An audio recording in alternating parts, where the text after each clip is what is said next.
I was 20 when my parents told me to leave. No long talk, no gentle warning, just a cold statement at the dinner table. You're grown now. Figure life out yourself. They handed me a torn trash bag for my clothes, shoved a crumpled 15 bill into my palm, and locked the door behind me, as if I were a stranger. I stood on the curb that night, staring at the house I'd grown up in, realizing I had nowhere to go. The first few months were brutal.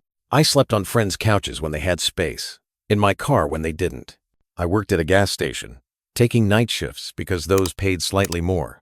Every dollar mattered. I skipped meals, showered at the gym, and promised myself I would never need to beg my family for help. Their faces haunted me, the way my mother looked away, the way my father smirked like he had finally taught me some cruel lesson. But little by little, I clawed my way forward. I saved enough to rent a dingy studio apartment. It was barely bigger than a closet, but it was mine. I worked double shifts, moved into a better job at a warehouse, then used my nights to study online courses. Eventually, I built enough skill to land a decent position at a tech company. For the first time in my life, I had stability. I could afford furniture, decent food, even small luxuries. Years passed. Then one day, out of nowhere, my phone rang. It was my sister. Her voice trembled as she explained that our parents had fallen on hard times. The house was gone, debts piled up, and they were homeless. She didn't say it directly, but I could hear the unspoken request. Can they stay with you? I felt my chest tighten. Memories of that night came flooding back: the trash bag, the 15, the laughter when I begged for more time. And now, they wanted to live with me, to sleep under a roof I had built with nothing but grit and nights of hunger. I told my sister I'd think about it. I didn't tell her how I had already decided. I would help her if she needed it. She was innocent in their choices. But my parents? They had made me homeless at 20. And now, I couldn't ignore the bitter truth. The child they abandoned had grown strong, and the home they wanted was one they would never step inside.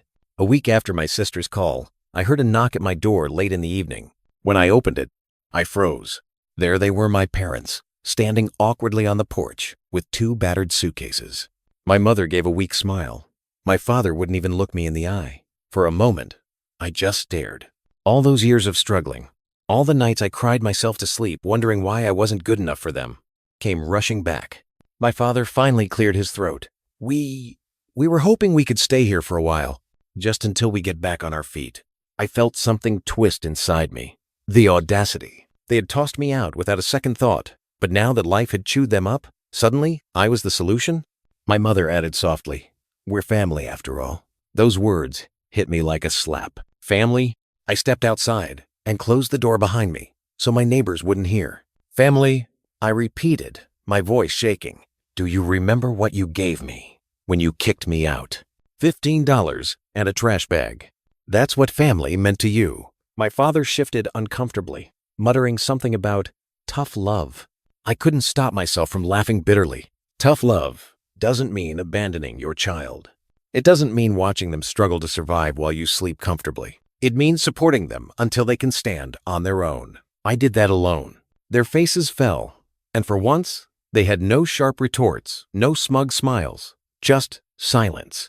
My mother's eyes welled up. We didn't know it would be so hard for you. We thought you'd figure it out quicker. Her voice cracked, and for a second, I almost saw sincerity there. But then my father cut in, his tone sharp. You should be grateful, actually. We made you tough. Look at you now, successful, independent. You wouldn't have gotten here if we hadn't forced you out. That was it. My chest burned with a rage I'd buried for years. I stepped closer, staring him down. Grateful? Do you have any idea what it feels like to dig through your car for spare change just to buy instant noodles? Do you know what it's like to walk into job interviews wearing the same clothes for days because you couldn't afford laundry? You think that's some kind of gift? No, that was cruelty. My father opened his mouth to argue, but I didn't let him.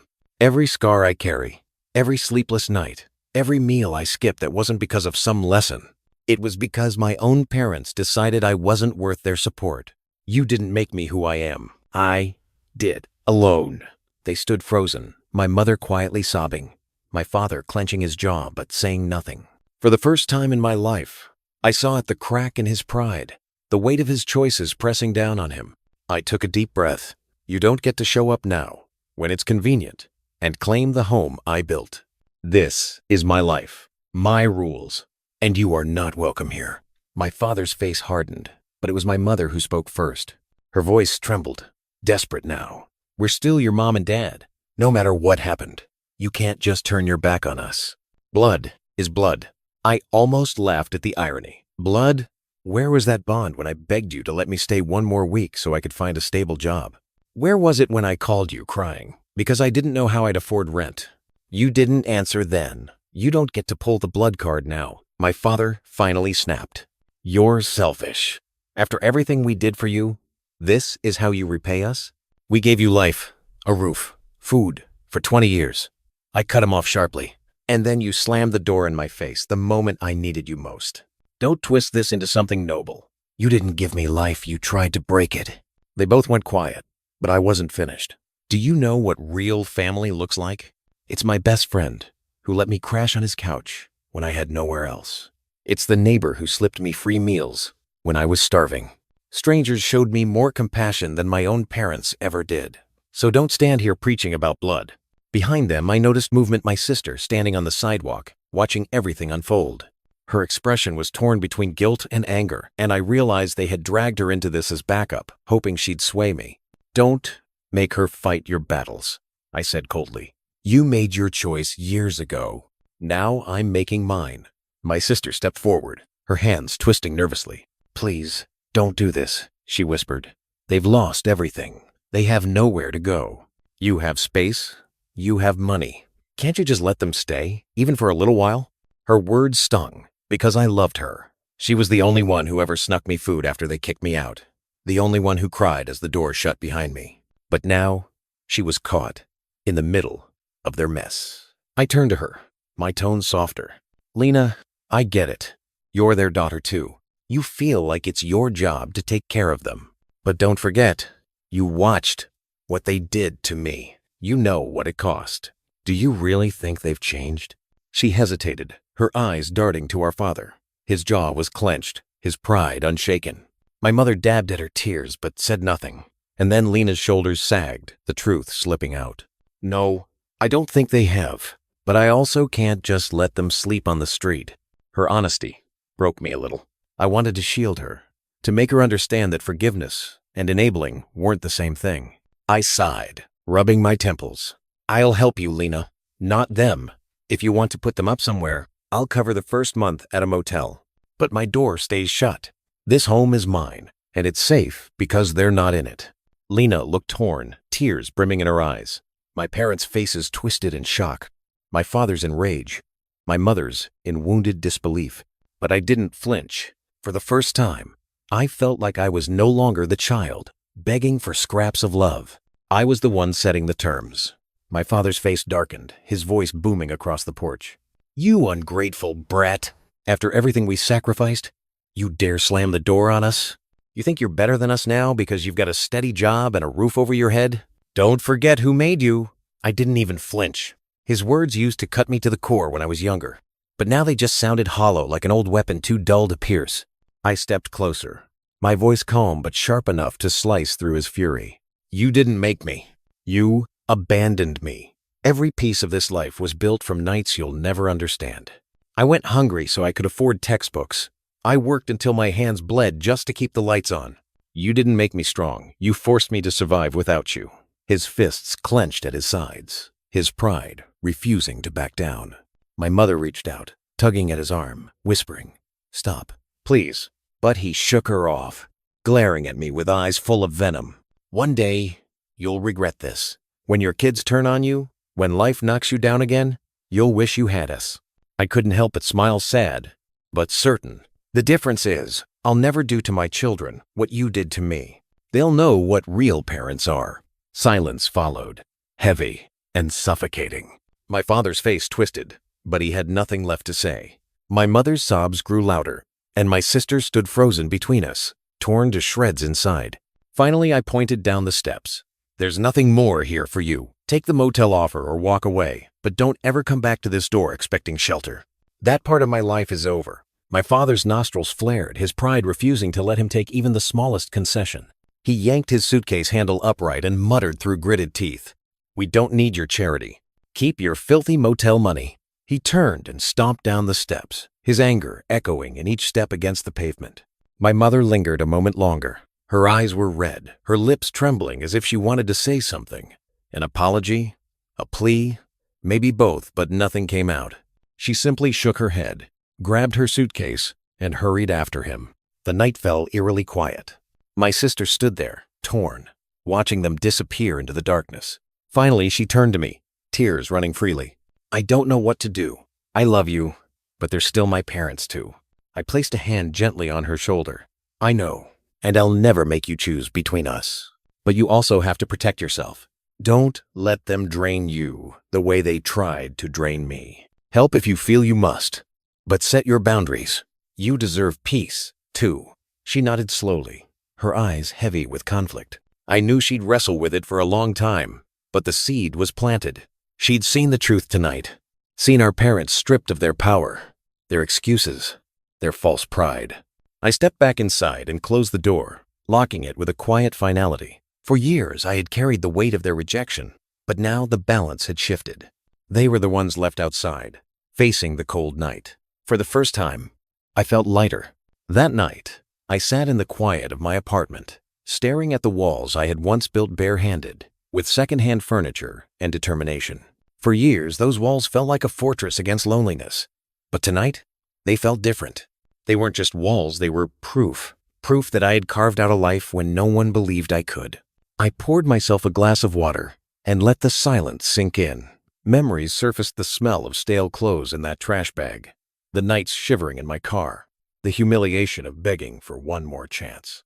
And then the image of my parents standing at my door, suitcases in hand, as if nothing had happened. It was surreal. Part of me wondered if I was cruel for turning them away. That's what my father wanted me to believe. After all, that I was ungrateful, selfish. But the truth was clear. I wasn't shutting them out of spite. I was protecting the life I had built from their chaos. A boundary I should have learned to set years ago. My phone buzzed. A text from my sister. "They found a shelter. For now. Dad is furious. Mom is quiet." I don't know how long this will last. I stared at the screen, my chest tightening with mixed emotions. Pity, relief, sadness, maybe all of them tangled together. But beneath it all was something stronger: resolve. I had survived without them, and now I could live without them too. A few days later, the calls started. Not from my parents directly, they were too proud for that, but from extended family. An uncle I hadn't spoken to in years rang me up, his voice dripping with disapproval. "I heard you threw your parents out on the street. Is that true? After all they've done for you?" I felt my jaw tighten. Of course. My father's pride couldn't handle silence, so he twisted the story and sent it rippling through the family tree. Suddenly, I was the villain, the ungrateful child who had abandoned the very people who raised me. I calmly explained. "They didn't just raise me. They kicked me out at 20, with $15 and a trash bag. I built everything I have alone. Now they want to move in, as if that never happened. I set a boundary, and I'm not going to apologize for it." There was silence on the other end, followed by a scoff. "Family is family," my uncle muttered, before hanging up. The next day, a cousin sent me a long message on social media, lecturing me about forgiveness and duty. Some words stung, but I noticed something else too. People who knew the truth started commenting in my defense. Friends from my early days backed me up, sharing how they'd seen me struggle, how my parents had vanished when I needed them. For once, the narrative wasn't theirs to control. It became clear my parents were trying to guilt me through others, hoping pressure from the family would force me to cave. But what they didn't understand was that I had already lived through the worst pain they could inflict. Their voices, their tactics, they no longer held power over me. 3 days later, there was another knock at my door. This time, I expected anger, maybe my father ready for another fight. But when I opened it, I was met with something else entirely. My mother stood there alone. No suitcase, no dramatics. Just her, looking smaller than I had ever seen her. Her eyes were swollen from crying, and when she spoke, her voice was barely above a whisper. "I'm sorry." I froze. For years, those words had lived only in my imagination, in the daydreams where she admitted what they did was wrong. I studied her face, trying to see if it was real or just another ploy. She took a shaky breath. "I should have fought harder for you. I let him push you out. I told myself you'd be fine, that it would make you stronger. But the truth is, I was a coward, and I've regretted it every day since." Her words cut through me, reopening old wounds, but also softening something inside. My father's shadow still loomed over her. I could tell this visit was against his will. But for once, she wasn't hiding behind excuses. I leaned against the doorframe, my voice steady. I believe you're sorry, but that doesn't erase what happened. I survived in spite of both of you, not because of you, and I can't just let you back into my life like nothing happened. She nodded slowly, tears spilling down her cheeks. I understand. I just needed you to know. For the first time in years, I felt like I wasn't the child begging for scraps of love. I was the one with the choice. And I chose to stand firm. The following evening, my sister called me in a panic. I could hear the shouting in the background before she even spoke. Dad found out Mom came to see you, she whispered quickly. He's furious, he says. She betrayed him. He won't stop yelling. A muffled roar came through the phone. You went crawling to him after everything? You made me look weak. My stomach tightened. That tone, the same one he used the night he shoved me out the door. My sister's voice cracked. He's not just angry at her. He's dragging me into it too, saying, I've been on your side all along. He keeps blaming us instead of himself. I closed my eyes, gripping the phone tight. Lena, listen to me. You don't have to carry his anger anymore. You've done enough. If he wants to live in denial, that's his choice. But you don't have to be his punching bag. She sniffled. I know. I thought maybe he'd soften after everything. Instead, he's worse. I sighed. Because he's losing control. For years, his word was law. But now, he's realizing no one listens to him the same way anymore. Not you, not Mom, not me. And he doesn't know how to handle it. There was silence on the line. Then a whisper. Do you think he'll ever change? I stared at the ceiling, the memories of his cold eyes and bitter pride flashing in my mind. I don't know. But even if he doesn't, you still can. Don't let him chain you to his mistakes. She didn't answer right away, but I could feel her breathing slow, her strength returning. For once, maybe she was starting to see that the cycle could end with her. It was almost midnight when the knock came. Heavy, relentless. I already knew who it was. When I opened the door, my father stood there, his face twisted with rage and exhaustion. His eyes darted past me into the apartment, as if he still expected to walk inside without asking. You think you're better than me now? He spat. You think because you've got a couch and a job that you're some kind of hero? You're nothing without us. Nothing. I didn't move. I didn't flinch. I just looked him dead in the eyes and said quietly, if I was nothing without you, I'd still be on the street. But I'm here, and you're the one standing outside, begging at my door. His face went pale, the words hitting harder than any punch could.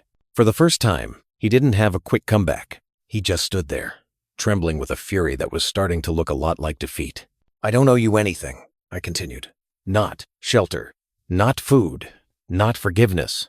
You made your choice when you threw me out with $15 in a trash bag. And tonight, I'm making mine. This is the last time you ever knock on this door. I stepped back and closed it slowly, the lock clicking into place like the final nail in a coffin. For a moment, I stood there, listening to the silence on the other side. Then I heard it, the sound of his footsteps retreating, unsteady, almost broken. For the first time in years, I felt truly free. The next morning, I woke to a text from Lena. He came home late. He didn't say a word, just sat in the chair staring at the floor. Mom cried herself to sleep. I don't even recognize them anymore. I stared at her message for a long time.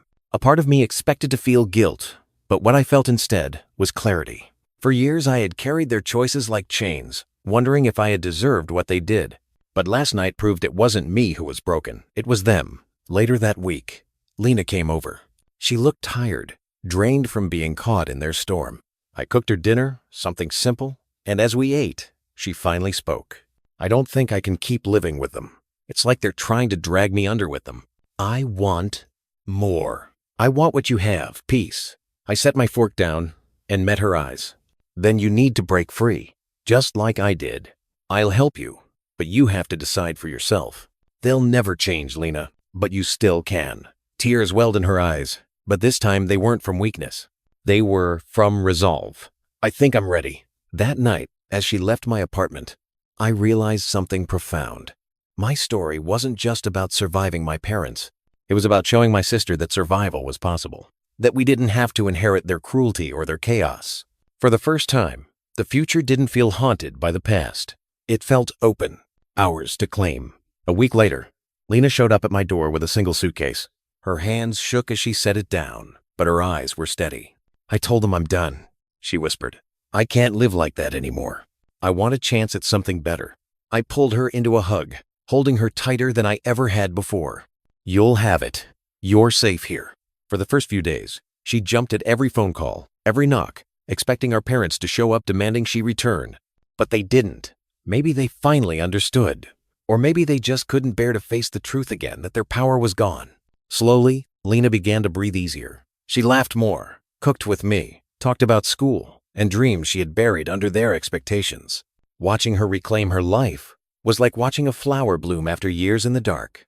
As for our parents, the calls and messages from the extended family began to fade. Without Lena by their side, they had no one left to shield them, no one to carry their stories. Their empire of control crumbled, leaving them alone with their pride.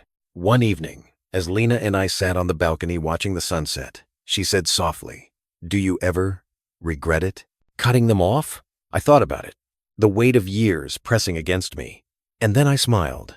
"No, I regret ever believing their love had to be earned. We were always enough.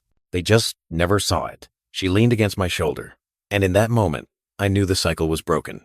The pain they gave us had turned into something stronger, freedom, and the chance to build a family worth having. We weren't the abandoned kids anymore. We were survivors. And now, we were finally living.